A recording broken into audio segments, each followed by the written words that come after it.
Yesaya 46 ayat yang keempat, dipersilahkan. Kesetiaan Tuhan tanpa batas. Yesaya 46 ayat yang keempat.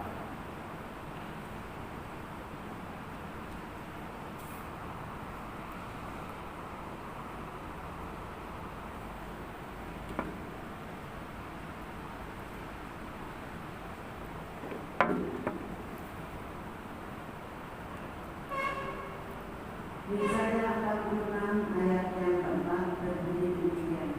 Sampai masa tuamu aku tetap dia, dan sampai masa putih rambutmu aku menggendong kamu. Aku telah melakukannya dan mau menanggung kamu terus. Aku mau memikul kamu dan menyelamatkan kamu. Dalam terjemahan bahasa Indonesia masa kini dikatakan, Aku tetap Allahmu sampai kamu tua, dan tetap menjaga kamu sampai kamu beruban. Aku menjadikan kamu dan tetap memelihara kamu.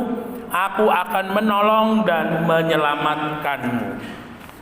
Bapak Ibu saudara yang dikasihi oleh Tuhan, kesetiaan adalah salah satu sifat daripada Allah. Ya, dalam arti bahwa Allah ketika berjanji, ketika berfirman pasti digenapi sesuai dengan otoritas yang ada padanya. Jadi kesetiaan daripada Allah itu membuat setiap janji yang ada di dalam firman Allah jangan saudara ragukan. Karena setiap janji yang ada di dalam firman Allah itu pasti akan digenapi sesuai dengan waktu dan kehendak daripada Tuhan sendiri. Ya, sehingga ketika kita berdoa, sehingga ketika kita memohon, yakinlah bahwa sesuai dengan waktunya Allah, lambat atau cepat, bahwa setiap doa-doa saudara, setiap yang saudara imani daripada firman Tuhan yang menjadikan dasar daripada doa-doa saudara, maka itu semuanya akan digenapi oleh Tuhan. Kesetiaan daripada Tuhan mendorong setiap kehidupan orang percaya untuk tidak ragu di dalam kehidupannya ketika dia mengikut Tuhan. Kesetiaan Tuhan dalam kehidupan orang percaya mendorong orang percaya selalu mengimani bahwa apa yang dituliskan oleh firman Tuhan itu iya dan amin dan pasti akan terjadi. Kesetiaan Tuhan mendorong dalam kehidupan orang percaya ketika di dalam pergumulan, ketika di dalam permasalahan mempunyai satu keyakinan bahwa semuanya akan berlalu dan semuanya akan baik-baik saja. Saudara, ketika berbicara mengenai kesetiaan Tuhan itu seperti apa? Saya akan memberikan sebuah ilustrasi mengenai kesetiaan itu, kisah daripada Hachiko, seekor anjing yang berasal dari Jepang. Pada tahun 1920 di desa Boru Ueno, seorang profesor dari Universitas Tokyo, dia sibuk mencari anjing dengan ras Akita Inu. Di tengah-tengah pencariannya di kota Odate, ia mendapatkan, ya, Profesor Ueno ini, dia mendapatkan seekor anjing ras Akita Inu seharga 30 yen. Dan anjing itu terus dibawa pulang dan anjing itu diberi nama Hachiko, ya. Hachiko itu mempunyai arti merujuk kepada angka 8 yang dalam bahasa Jepang memiliki simbol keberuntungan. Dan sejak saat itu Profesor Ueno dan anjingnya Hachiko terjalin dengan begitu harmonis. Yang menarik bahwa sang profesor ini, dia adalah sebagai seorang pengajar, dan ketika dia pulang, ketika dia selesai mengajar, Hachiko selalu dengan setia menunggu tuannya di stasiun Shibuya. Nah, singkat cerita, pada suatu saat Profesor Ueno ini dia meninggal karena terkena stroke, ya. Dan Hachiko tidak tahu bahwa profesor itu sudah mati. Tetapi Hachiko ini dengan setia dia menunggu di stasiun Shibuya untuk menanti bahwa Profesor Ueno itu untuk datang. Dan akhirnya singkat cerita, Hachiko diambil oleh seseorang untuk dipelihara, tetapi Hachiko terus termenung, tidak mau makan, dan dia terus tidak pernah tidak pernah meninggalkan stasiun Shibuya untuk menunggu Profesor Ueno, sampai kemudian di satu musim dingin Hachiko mati. Saudara yang dikasihi oleh Tuhan, kisah ini sebuah kisah yang luar biasa yang menginspirasi banyak orang untuk menggambarkan sebuah arti daripada sebuah kesetiaan, di mana Hachiko ini dia tidak pernah berhenti untuk menantikan Profesor Ueno pulang. Sampai Profesor Ueno mati, dia masih tetap setia menunggu di stasiun Shibuya untuk menunggu kepulangan daripada Profesor Ueno. Nah, kira-kira gambaran kesetiaan Tuhan, ya, ini hanya sebagai sebuah perumpamaan saja. Lebih daripada kesetiaan Hachiko, di mana tuh kesetiaan Tuhan itu menunggu di dalam setiap kehidupan orang percaya untuk selalu bersama-sama dengan Dia. Dalam perumpamaan yang disampaikan oleh Tuhan mengenai anak sulung dan anak bungsu, digambarkan bahwa pada suatu saat anak si bungsu ini kepada bapaknya minta harta warisannya, dan setelah dia mendapatkan harta warisan miliknya, dia pergi meninggalkan bapaknya. Ketika si bungsu ini pergi meninggalkan bapaknya, bukan harta yang membuat bapaknya sedih karena hartanya berkurang, tetapi yang membuat bapaknya itu sedih karena si bungsu tidak lagi bersama-sama dengan bapaknya. Si bungsu tidak lagi ada bersama-sama dengan bapaknya. Si bungsu meninggalkan bapaknya. Saudara yang dikasihi oleh Tuhan, saya teringat satu istilah yang pernah disampaikan oleh ibu mertua saya, Mama Siger. Beliau katakan, wong sing kangen iku loro nak. Jadi artinya bahwa orang yang rindu itu sakit. Saya tidak bisa menggambarkan rindu yang sakit itu seperti apa, ya, atau mungkin seperti lagu rindu-rindunya begitu.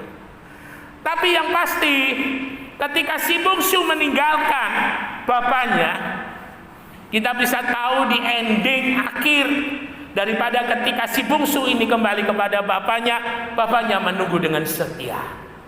Bapak Ibu yang dikasihi oleh Tuhan, ketika si bungsu meninggalkan bapaknya membawa harta yang begitu banyak, apa yang dilakukannya?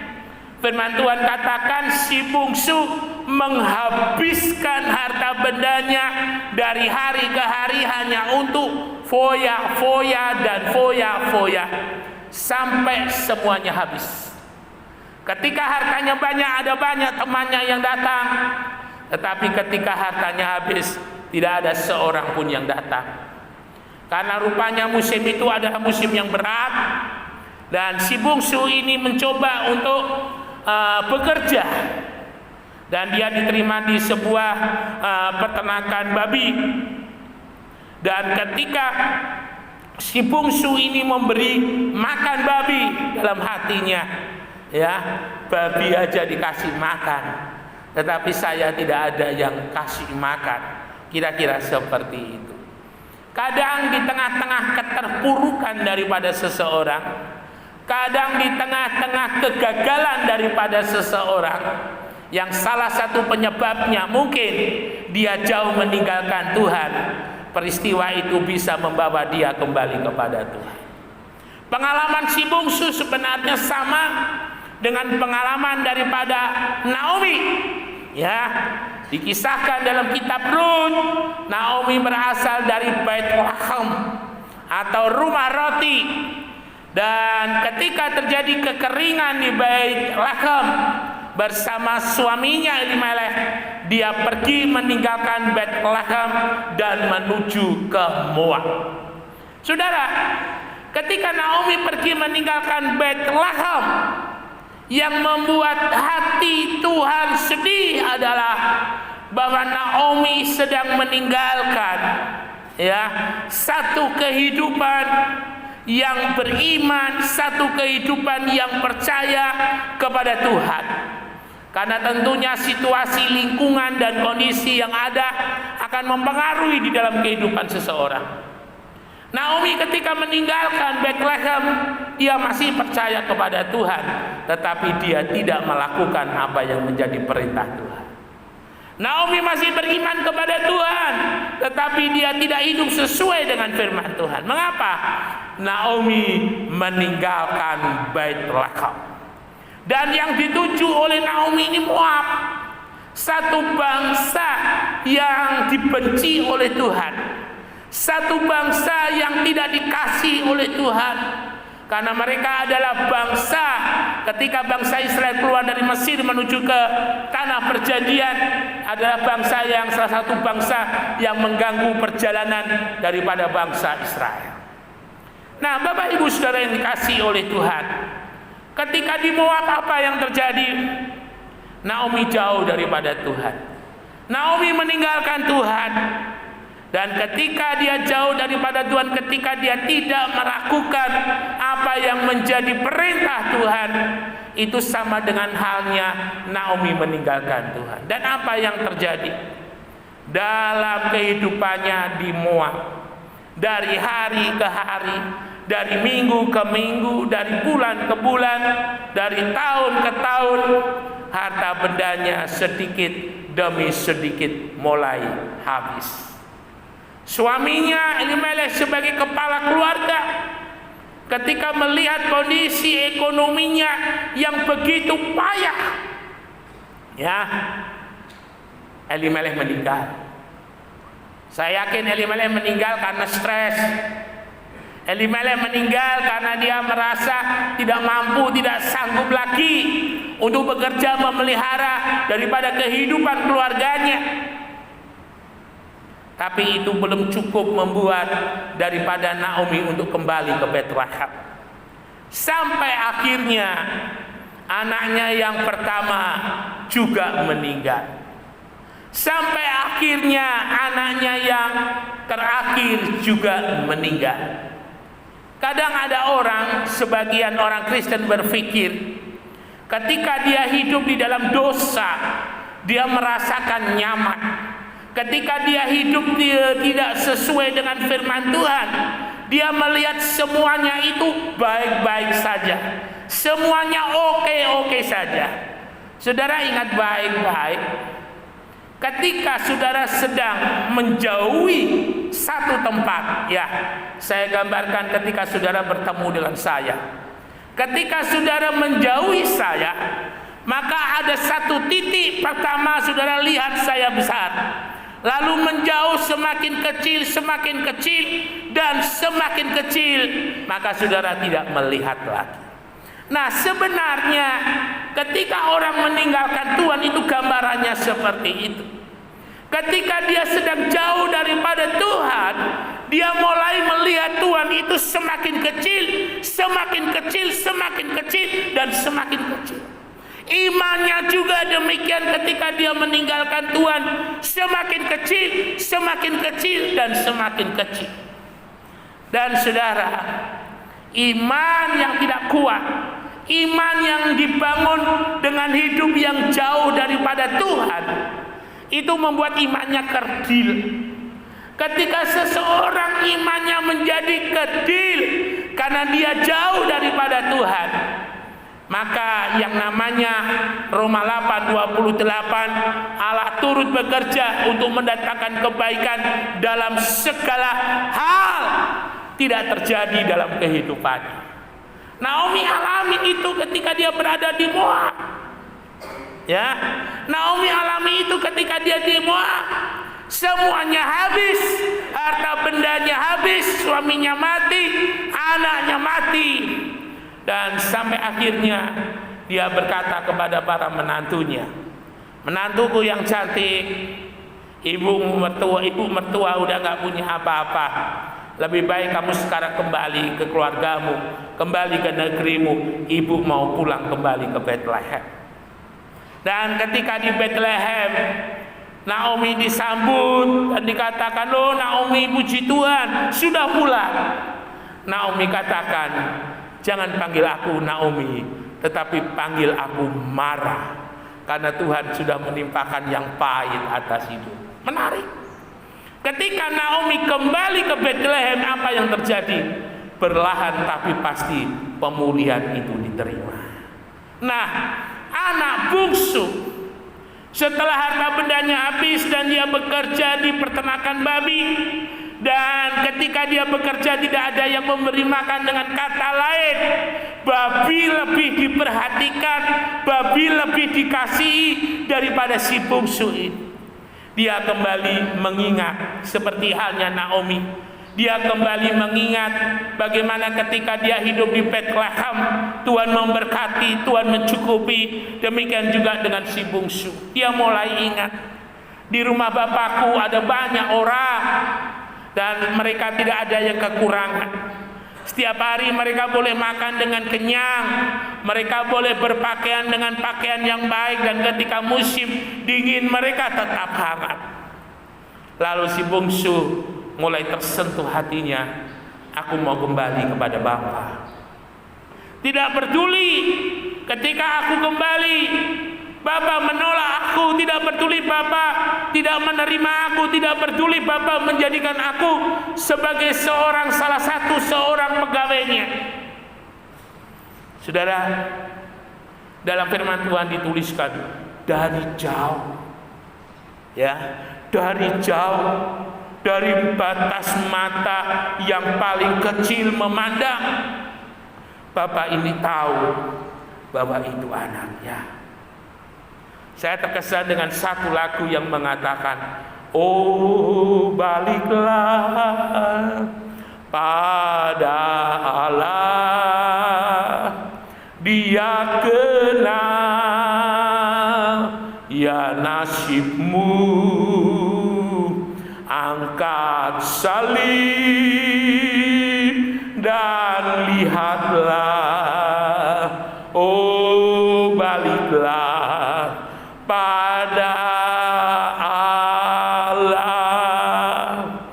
Ketika kita jauh, balik kepada Tuhan itu jauh lebih baik.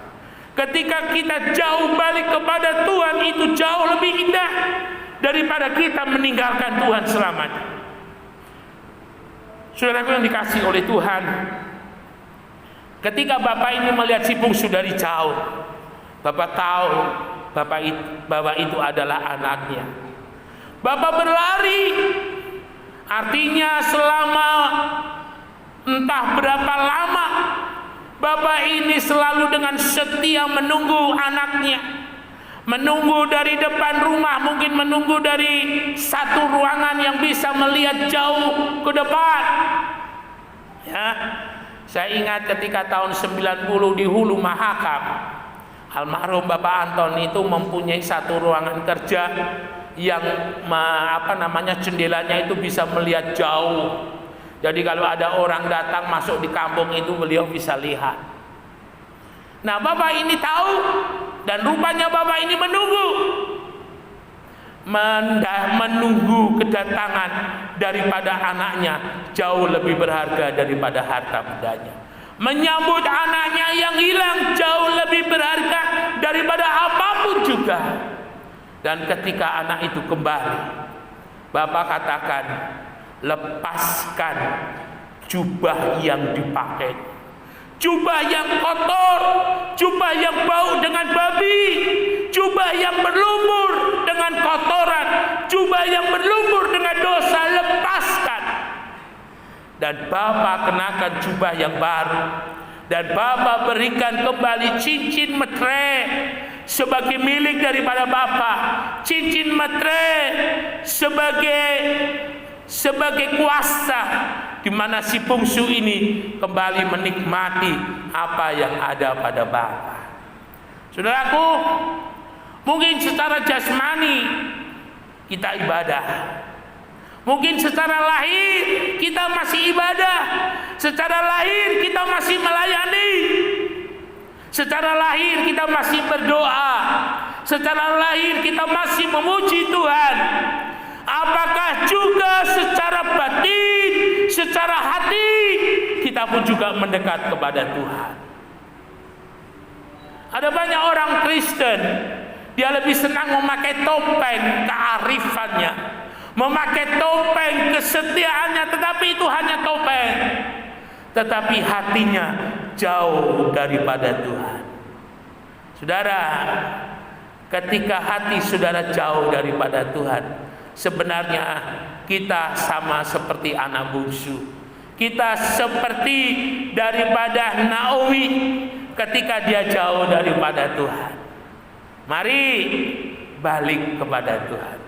Perbaiki hatimu, perbaiki hidupmu, kembali kepada Tuhan. Satu lagu mengatakan, di hadapan manusia boleh kau bersandiwara, tapi bukan kepada Tuhan. Ya, jika mungkin saudara mengalami seperti yang dialami oleh Naomi hari ini, jangan sampai saudara mengalami tidak berdaya pada titik nadir yang paling rendah. Ya, kadang orang mau balik ketika dia sudah benar-benar habis, ketika dia sudah benar-benar tidak berdaya, tidak ada lagi yang dapat diandalkan, dia baru balik. Jangan tunggu saudara mengalami di titik jurang jatuh yang paling dalam. Jangan. Orang yang jatuh itu tidak enak, ya. Orang yang hidup di dalam kemiskinan itu tidak enak. Orang yang tidak hidup dalam berkatnya Tuhan itu tidak enak. Jangan. Selagi pagi hari ini kita bisa mendengarkan firman Tuhan, bawa kembali hatimu kepada Tuhan. Bawa kembali hatimu kepada Tuhan. Tuhan berfirman, jika umatku yang kepadanya namaku disebut merendahkan diri, mengaku segala dosa-dosanya, maka dari tempat yang maha tinggi aku akan memulihkan keadaannya. Tuhan mau pulihkan hidup kita. Tuhan mau angkat kita. Tuhan mau menjadikan kita kepala bukan ekor. Ketika hati kita kembali kepada Tuhan, Tuhan setia menunggu kita. Tangannya terbuka, menunggulah, tak tersembunyi kuasa Allah. Sanak famili, saudara, teman, mereka bisa tutup pintu. Sanak famili, saudara, mereka teman, mereka bisa tutup mata. Tetapi ada satu pribadi yang tidak pernah menutup pintu untuk kita. Satu pribadi yang tidak pernah menutup mata untuk kita, bagaimanapun juga keadaan kita. Dan pribadi itu namanya adalah Yesus. Yesus mau, dia datang untuk memberikan kehidupan. Yesus datang untuk memberikan damai sejahtera. Yesus datang untuk memberikan sejahtera, damai, berkat-Nya di dalam kehidupan kita. Mari, ketika kita sudah memegang tangan Tuhan, jangan lepaskan lagi. Ketika kita sudah ada dalam gendongannya Tuhan, jangan lepaskan lagi. Terus berjalan bersama-sama dengannya. Naik dan naik, diberkati dan menjadi berkat. Immanuel, Tuhan Yesus memberkati, beri kemuliaan bagi nama Tuhan.